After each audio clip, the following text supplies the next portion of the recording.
Boa noite, irmãos.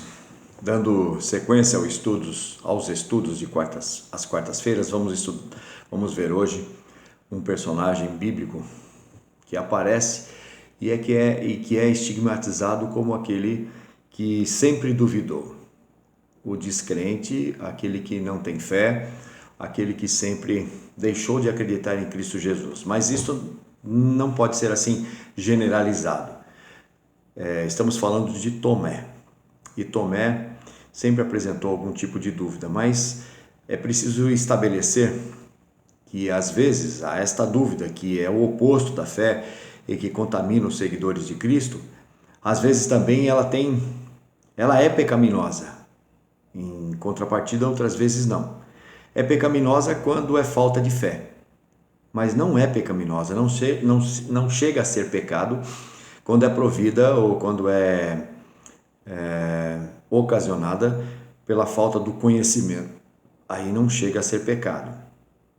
A palavra dúvida, ela vem do termo grego duo, que significa dois caminhos diferentes a seguir. Um é o certo, o outro é o errado. Então, às vezes, nós precisamos estabelecer exatamente o porquê duvidamos. Você pode duvidar porque não conhece e pretende chegar ao conhecimento. Ou você duvida porque você não tem fé realmente, você não acredita, não é capaz de acreditar a despeito de toda a informação que você tem sobre aquele assunto. Tomé é tido como aquele que duvidou e ele foi chamado de Dídimo, ele era chamado de Dídimo porque significava gêmeo, embora a Bíblia não diga de quem ele era, na verdade, gêmeo. Não temos nenhuma informação de onde nasceu, de onde ele morou ou morava, mas se presume que também tenha sido nascido e que morava na Galileia. Então, veja, Tomé é aquele que ousou duvidar por não conhecer. Essa é a primeira parte que nós vamos ter que estabelecer aqui. E também tirar um pouco daquele estigma de Tomé como um homem que só duvidou porque não creu. Ele era um dos 12 apóstolos. Seu nome é citado quando Marta e Maria enviaram uma mensagem sobre o estado de saúde de seu irmão Lázaro. Está registrado lá em João, capítulo de número 11. Nós vamos abrir lá. Evangelho de João, capítulo de número 11, quando Cristo, então, recebe a notícia de que Lázaro está realmente muito ruim. Nessa ocasião, Jesus ainda permaneceu por mais 2 dias do outro lado do Jordão. O texto ainda diz que Jesus estava com sua vida ameaçada. Veja, isto aconteceu.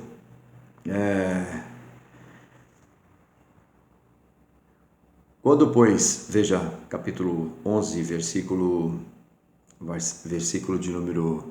capítulo 11 de João, versículo de número 1 em diante, estava enfermo Lázaro de Betânia, da aldeia de Maria e de sua irmã Marta. Esta Maria, cujo irmão Lázaro estava enfermo, era a mesma que ungiu com bálsamo o Senhor e lhe enxugou os pés com os seus cabelos. Mandaram, pois, as irmãs de Lázaro dizer a Jesus: Senhor, está enfermo aquele a quem amas. Ao receber a notícia, disse Jesus: esta enfermidade não é para a morte, e sim para a glória de Deus, a fim de que o Filho de Deus seja por ela glorificado. Ora, amava Jesus a Marta e a sua irmã e a Lázaro. Quando, pois, soube que Lázaro estava doente, ainda se demorou 2 dias no lugar onde estava. Depois disse aos discípulos: vamos outra vez para a Judéia. Disseram-lhe os discípulos: Mestre, ainda agora os judeus procuram apedrejar-te, e voltas para lá? Respondeu Jesus: Não são 12 as horas do dia? Se alguém andar de dia, não tropeça porque vê a luz do mundo, mas se andar de noite, tropeça porque nele não há luz. Isso dizia e depois ele lhes acrescentou: Nosso amigo Lázaro adormeceu, mas vou para despertá-lo. Aí então, quando resolve seguir para onde estava Lázaro, ele usou essa figura de que seu amigo dormia e que precisava então ir acordá-lo. Nesse momento, seus discípulos disseram que era melhor que ele não fosse. Veja, João 11, 12. Disseram-lhe, pois, os discípulos: Senhor, se dorme, estará salvo. Quer dizer, não é preciso irmos para lá. E então Tomé demonstra muita coragem ao se dispor a acompanhar o mestre. E no versículo de número 16, então Tomé, chamado Dídimo, disse aos condiscípulos: vamos também nós para morrermos com ele. Significa aqui que, ainda que fosse uma dúvida sobre aquilo que lhes aconteceria, é por causa da falta de conhecimento e não por causa de falta de fé que Tomé toma esta postura, acreditando que se fossem com Cristo, juntamente com ele, eles estariam dirigindo lá para morrer.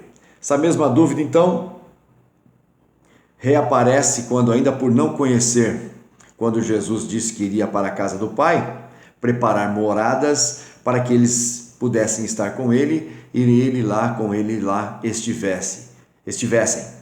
Veja, é outra ocasião onde Tomé vai demonstrar que duvida, que questiona, porque não conhece. É exatamente aí, ainda aqui, não há nenhum tipo de pecado da parte do Senhor, portanto não há nenhuma repreensão da parte do Senhor nessas duas manifestações. Ele revela então ignorância e simplicidade. Senhor, nós não sabemos para onde estás indo. Como saberemos o caminho? João 14, versículo 5, está aqui nesta frase. Disse-lhe Tomé, Senhor, não sabemos para onde vais, como vamos saber o caminho? Quando Jesus Cristo disse, eu vou preparar lugar, voltarei e vos receberei para mim mesmo, para que onde eu estou estejais vós também. Vós sabeis o caminho para onde eu vou. E como não era capaz de discernir todas estas palavras, porque o Senhor Jesus ali estava lhes ensinando para onde ele iria, para onde eles estariam juntos, e por conta dessa falta de conhecimento, ele então chega e questiona e duvida.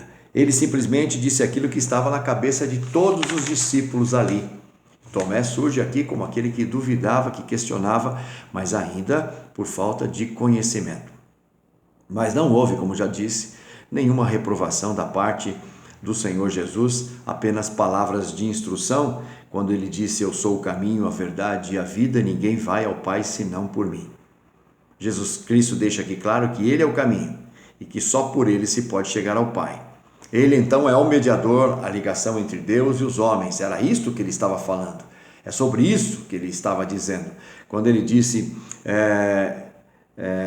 vós sabeis o caminho para onde eu vou, significa eu sou o caminho, significa que era através dele que eles poderiam chegar até ao Pai.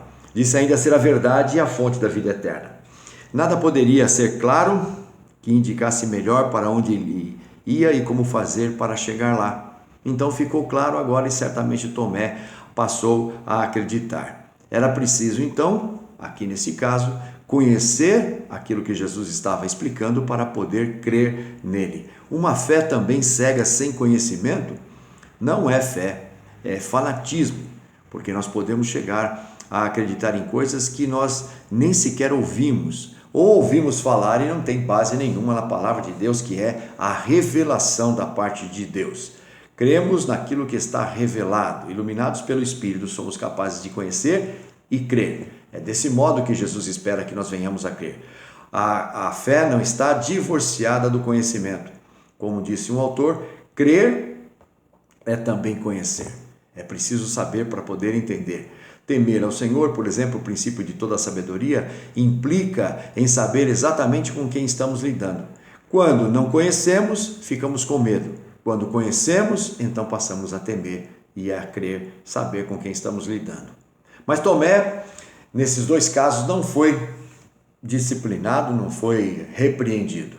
Mas há uma outra dúvida que surge também da parte de Tomé, e talvez seja isso que traz toda esta generalização dessas passagens anteriores, é quando Cristo então foi ressuscitado. Tomé é aquele que duvidou porque não creu. Então vamos partir aqui da seguinte afirmação. Eu não consigo entender como Deus pode ser tão poderoso. Eu não consigo entender porque, na verdade, é inatingível todo este conhecimento da parte do Senhor. Não sei até quanto ele pode ser poderoso e fica difícil para mim entender. Agora, eu não acredito que Deus seja assim tão poderoso. Esta é uma afirmação pecaminosa. Duas afirmações completamente distintas em seus significados. E é assim agora que Tomé vai incorrer num grande erro. Assim foi com ele. No domingo de Páscoa, Jesus apareceu para as mulheres, para 2 discípulos no caminho de Emaús e para 10 discípulos. E Tomé não estava em nenhuma destas situações. Então ele disse aos amigos discípulos sobre suas dúvidas, sinceras acerca de sua ressurreição. Aqui está registrado em João também, capítulo de número 20. Vamos para lá. O verso de número 25. Disseram-lhe então os outros discípulos: vimos o Senhor. Mas ele respondeu: se eu não vir nas suas mãos o sinal dos cravos, e ali não puser o meu dedo, e não puser a minha mão no seu lado, de modo algum acreditarei. Agora ele estava errado, agora ele estava pecando. Se ao menos eu visse as marcas das mãos de Jesus e tocasse o seu lado, aí então, só aí, eu seria capaz de acreditar. Veja, ele tem o relato, o depoimento de várias pessoas que confirmam, por boca de mais de uma pessoa, que viram pessoalmente o Senhor Jesus Cristo. Apesar também de Jesus Cristo ter ensinado repetidamente que ressuscitaria ao terceiro dia, de que todas as evidências apresentadas a ele naquele momento indicavam que Cristo havia ressuscitado, ele continua, a despeito de tudo isso, não acreditando, e agora isto realmente é pecado. Para ele, Jesus ainda estava morto e sepultado em um túmulo fora de Jerusalém. Contudo, uma semana depois, Jesus apareceu quando estavam todos reunidos, inclusive para Tomé também. E especificamente com Tomé, ele tem uma palavra, um relacionamento, um diálogo. Semana seguinte voltou pela segunda vez, agora falou especialmente com Tomé. João capítulo de número 20, versos 27 e 29 a 29. E logo disse, veja lá, passado 8 dias estavam outra vez ali reunidos os seus discípulos e Tomé também com eles. Estando as portas trancadas, veio Jesus, pôs-se no meio e disse-lhes: paz seja convosco.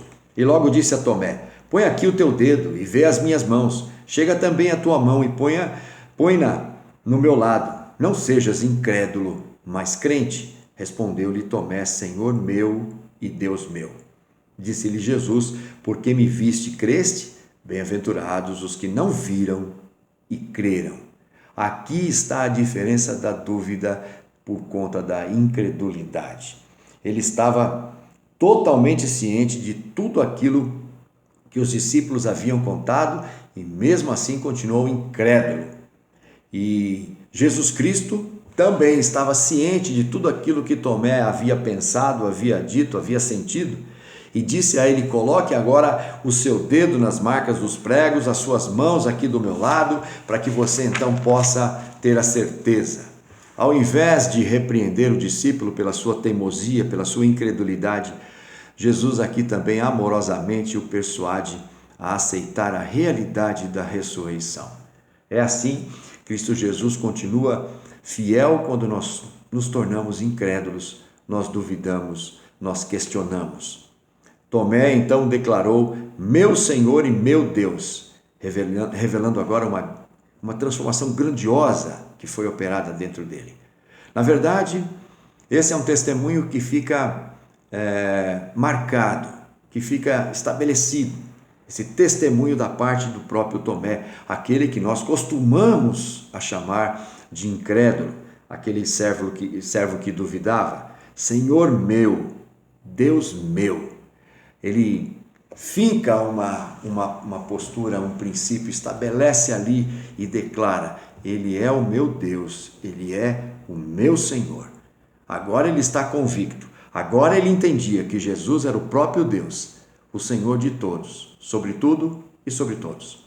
E Jesus, apesar de todas as dúvidas que tinha e que nutria em seu coração, o discípulo Tomé, ele fortalece a fé deste discípulo e leva-o a parar de duvidar e passar a crer verdadeiramente.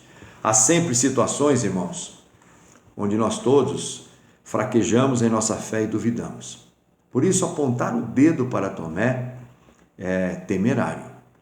Estabelecer juízo com relação àquilo que ele questionou em duas passagens, em duas oportunidades anteriores, classificando ali como alguém incrédulo, é errado.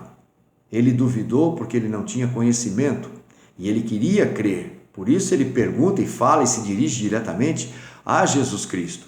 Quando estivermos com a nossa fé fraquejada por falta de conhecimento, precisamos recorrer a Cristo Jesus e Ele vai suprir as nossas necessidades. Agora, quando duvidarmos por falta de fé, o que precisamos fazer é nos arrepender de imediato e depositar toda a nossa confiança de novo em Cristo Jesus. Às vezes são os problemas, as pessoas, as circunstâncias que nos levam a tal incredulidade e pecado. Mas a culpa ainda assim será nossa. Jesus, então, tem que nos assistir, pois sua paciência é sem limites, e então agora seremos supridos novamente pela graça e pela misericórdia de Cristo. Ele se coloca sempre ao nosso lado e nos fortalece. Quando duvidamos, duvidamos por não conhecer, Ele nos assiste com o conhecimento. Quando duvidamos por não conhecer, Ele nos assiste com a repreensão, e aí então, arrependidos, voltamos a enxergá-lo como precisamos enxergar. Que Deus nos ajude a aprender com a vida de Tomé, conhecer este homem um pouco mais e aprender também com ele a fazer o que é certo, a chegar a crer cada vez mais e viver cada vez mais próximos de Cristo Jesus. O final da história nós não sabemos, a história também, a história da igreja não nos conta qual foi o fim de Tomé, onde ele atuou depois do derramamento do Espírito no Pentecoste, onde foi e como foi que ele morreu também. Não sabemos, não temos notícia, por isso não vamos ficar aqui tergiversando sobre este assunto que não nos é esclarecido. Mas que Deus nos abençoe, que nós possamos ter uma fé sempre firmada, buscando o conhecimento e acreditando cada vez mais em plena confiança na pessoa de Cristo. Vamos orar. Pai de amor, tem misericórdia de cada um de nós, quando duvidamos porque não conhecemos, e ilumina as nossas mentes. Leva-nos de novo à palavra fiel e esclarecedora do Teu Evangelho, do Antigo Testamento, para que possamos nos firmar novamente. Quando chegarmos a duvidar por falta de fé, por incredulidade, perdoa-nos, ó Pai de amor. Tenha misericórdia e nos perdoe. E mostra-nos como o Senhor mostrou. Traga evidências, Pai, para que possamos de novo voltar a crer, para que possamos depositar novamente a nossa confiança plena em Ti. Repreende-nos, disciplina-nos quando isto acontecer, para que arrependidos possamos retomar o caminho certo. E neste caminho certo, viver ao Teu lado, ao lado do Teu Filho amado Senhor Jesus Cristo, para que possamos nesta parceria e convivência, vivermos para o Teu inteiro agrado, ó Pai. Que seja assim e o Senhor que o Senhor venha nos atender para que possamos viver cada vez mais crendo em Cristo Jesus. Te louvamos, te agradecemos e em Cristo esperamos. Amém.